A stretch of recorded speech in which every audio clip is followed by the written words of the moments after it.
Welcome to the Philosopher's Stone, the magical tale of trauma, favoritism, and one very sweaty professor with a secret face problem. Let's kick things off with the Dursleys, Britain's least charming family and living proof that Darwinism occasionally takes a coffee break. We've got Vernon, the mustached, drill-obsessed uncle whose personality revolves around yelling at clouds and hating abnormality. Petunia, the sister who peaked in childhood bitterness and never recovered. And of course, Dudley, a boy so spoiled that if he asked for the moon, Vernon would be out there with a ladder and a lawsuit against NASA. This is the loving family Harry gets after his parents are brutally murdered. Cozy. Harry, meanwhile, lives in the cupboard under the stairs, which sounds like the setup for either a horror film or an IKEA hack gone wrong. He's basically free labor, cooking and cleaning, while Dudley practices his world-class pig impression. And the Dursleys' parenting style? Think psychological warfare meets unpaid internship. But just when you think Harry's life is destined to be a BBC sob documentary, mysterious letters start arriving. Lots of letters. Letters pouring through the fireplace, crammed in eggs, raining from the sky like Hogwarts spam mail. The Dursleys, in a totally normal and rational response, drag Harry to progressively more ridiculous hiding spots until they're squatting in a hut on a rock in the middle of the sea. Nothing says functional family unit quite like running away from the postal service. And then, boom, midnight. Enter Hagrid, a half-giant with an umbrella smashing down doors like it's a WWE event. He's here to deliver the news. "You're a wizard, Harry!" And just like that, everything Harry knows flips upside down. He's not just some sad kid with tragic bangs. He's the boy who lived, the survivor of the deadliest wizard villain ever. Big deal, right? Except Harry's reaction is basically, "Cool, but can I still eat this birthday cake you sat on?" Priorities. Of course, the Dursleys hate all this because nothing says healthy guardianship, like trying to deny a child their magical heritage. But Hagrid's having none of it. He gifts Harry an owl, buys him a wand, and essentially kidnaps him into a better life. Frankly, it's the best child services intervention in literary history. And so, part 1 ends with Harry leaving the worst family in Britain for the promise of Hogwarts, a school where the walls literally move, staircases try to kill you, and you'll almost definitely be eaten by a giant spider before graduation. Progress! So Harry, freshly kidnapped by Hagrid and now the proud owner of a wand, an owl, and exactly zero clue how taxes work, heads off to Hogwarts. But first he has to find platform 9 3/4, which sounds like a bad math joke. Luckily, he meets the Weasleys, who casually teach him how to sprint through a solid brick wall. Totally safe. Zero chance of traumatic brain injury. On the train, Harry meets Ron Weasley, a human embodiment of hand-me-down sweaters and, oops, we're poor but quirky. Ron's entire personality is food, chess, and emotional damage from being the middle child in a family with more kids than common sense. Naturally, he and Harry bond instantly because nothing unites children like snacks and mutual neglect. Then there's Hermione Granger, who shows up like, "Hi, I memorized the entire library already, you're all idiots, and by the way, you're doing magic wrong." She's bossy, brilliant, and within 5 minutes both Ron and Harry want to strangle her. Classic beginnings of lifelong friendship. Once the train screeches into Hogsmeade, the kids are ferried across a dark lake in tiny boats. Because what's better than shoving a bunch of terrified 11-year-olds onto water transport in the middle of the night? Safety, clearly not a Hogwarts priority. And then, Hogwarts itself. Giant castle, moving staircases, and a staff so eccentric they make the Dursleys look stable. We also get introduced to Draco Malfoy, Hogwarts' platinum blonde brat with daddy issues so intense they could be a separate character. Draco offers Harry friendship, but only in a join me or be crushed by my ego kind of way. Harry rejects him because even at 11, he's got a nose for people who will definitely grow up to commit tax fraud. Enter the Sorting Hat, a sentient piece of headgear that stares into children's souls and decides their entire future in about 30 seconds. No pressure. It practically begs Harry to join Slytherin. "Hey kid, you want some power and world domination?" But Harry's like, "Nah, thanks, sounds like a cult." So, Gryffindor it is, home of reckless idiots, dramatic heroes, and every single plotline that matters. Thus, Harry's officially enrolled in the world's least OSHA-compliant boarding school with new friends, new enemies, and exactly zero warning about how often students will almost die here. But hey, at least he's finally out of the cupboard. Progress? Questionable? Entertaining? Absolutely. So now Harry's officially a Hogwarts student, which basically means signing up for a year-long game of Try Not to Die. Let's talk about the curriculum. Flying lessons, where 11-year-olds are tossed on broomsticks with zero safety gear and told, "Good luck, don't plummet." Naturally, Harry turns out to be some kind of broom prodigy, zipping around like a caffeinated falcon. Does he get detention for breaking all the rules? No, he gets recruited to play Quidditch, the wizarding sport that combines rugby, NASCAR, and attempted murder. Welcome to the team, kid. Then there are the teachers. We've got Snape, the greasy-haired drama queen who basically invented resting murder face. His hobbies include glaring at Harry, monologuing about potions, and making everyone's life miserable. Is he secretly evil? Probably not, but does he radiate, "I practice dark rituals in my basement"? Absolutely. Meanwhile, Professor Quirrell stutters his way through Defense Against the Dark Arts, sweating like he's hiding Voldemort under his hat. Which, spoiler, he is, but for now, he's just that awkward guy who smells like fear. Oh, and the classrooms themselves? Death traps. The staircases literally move. Portraits eavesdrop on you, and the Forbidden Forest is filled with creatures that consider 11-year-olds a light snack. At one point, Harry and his friends get detention, which at normal schools means scrubbing toilets. At Hogwarts, it means wander into the pitch-black forest at midnight and hope you don't get murdered by a centaur or vampire horse thing. Seriously, where are the parent-teacher conferences in this place? Quidditch, of course, gets its own moment. The sport makes absolutely no sense. People hurl rocks at each other midair while everyone ignores the one ball that actually matters. But Harry, the golden boy, chases the snitch and wins games by nearly swallowing it with his mouth. Imagine being on the team, breaking your ribs, and then realizing Harry wins everything by inhaling glitter with wings. And in the background, mystery time. The trio stumbles on a giant 3-headed dog named Fluffy because apparently that's just a thing lying around the 3rd floor. Harry connects this to the fact that something shady is happening with a secret object hidden at the school. Could it be the Philosopher's Stone?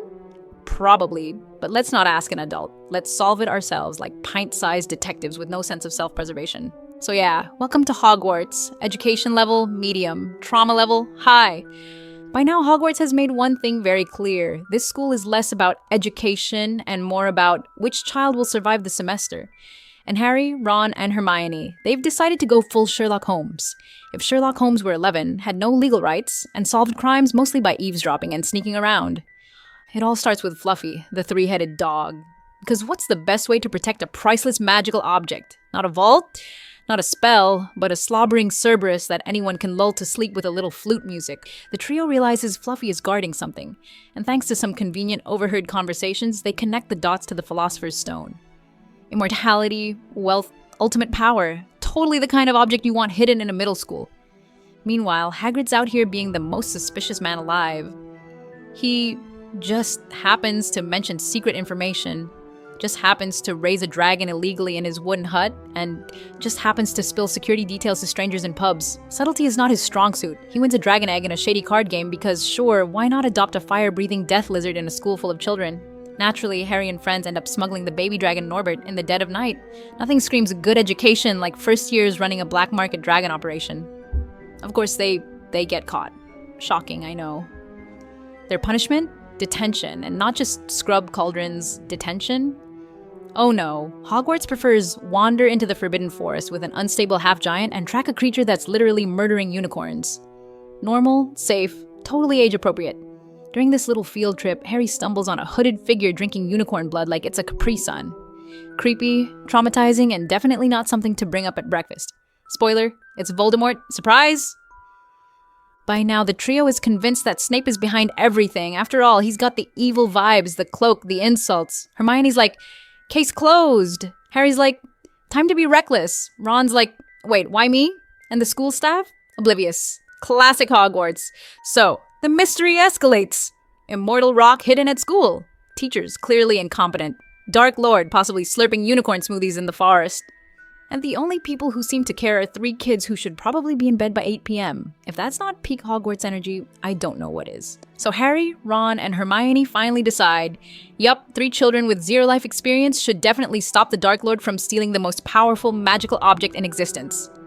Logical. Because when you think protection of priceless immortality rock, you obviously think middle schoolers with trust issues. Step 1, Devil's Snare. Ah yes, the classic homicidal plant that strangles you for fun. Ron and Harry immediately panic like damp towels, while Hermione's like, "Have you tried not being idiots?" She saves the day with a little sunlight magic, proving once again that if Hermione ever abandoned this group, Harry and Ron would be dead before chapter 10. Next up, flying keys. Imagine a magical escape room designed by someone who hates children. Dozens of keys zip around like angry mosquitoes, and of course, the one they need is extra violent. Luckily, Harry's broomstick addiction finally pays off, and he snatches the right key. Honestly, the real miracle is that he didn't swallow it, given his Quidditch track record. Then comes Wizard's Chess, aka let's let an 11-year-old play life-size chess pieces that actually commit murder.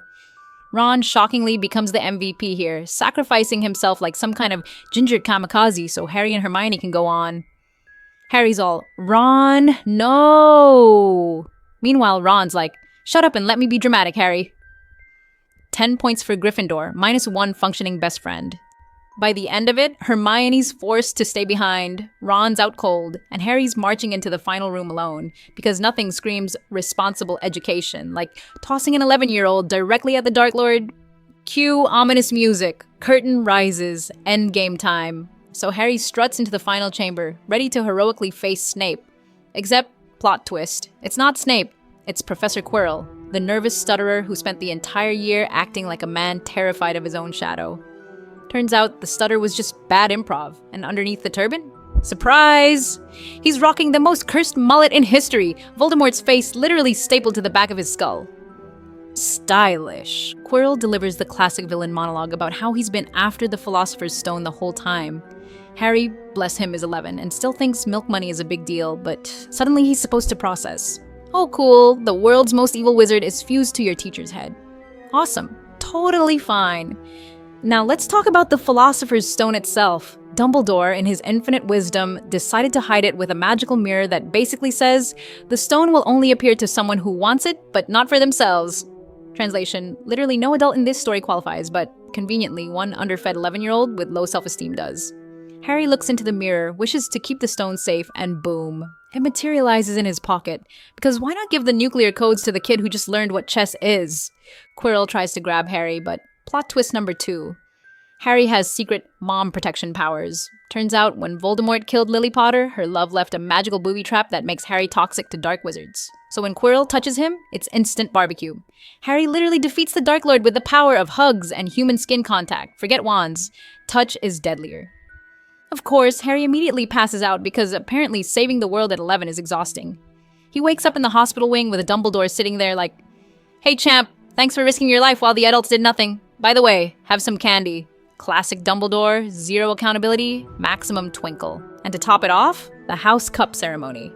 Slytherin's about to win because they actually earned points fairly, but Dumbledore whips out his "because I said so" card. He drops a last-minute shower of points on Harry, Ron, Hermione, and even Neville, who literally gets rewarded for standing up to his friends.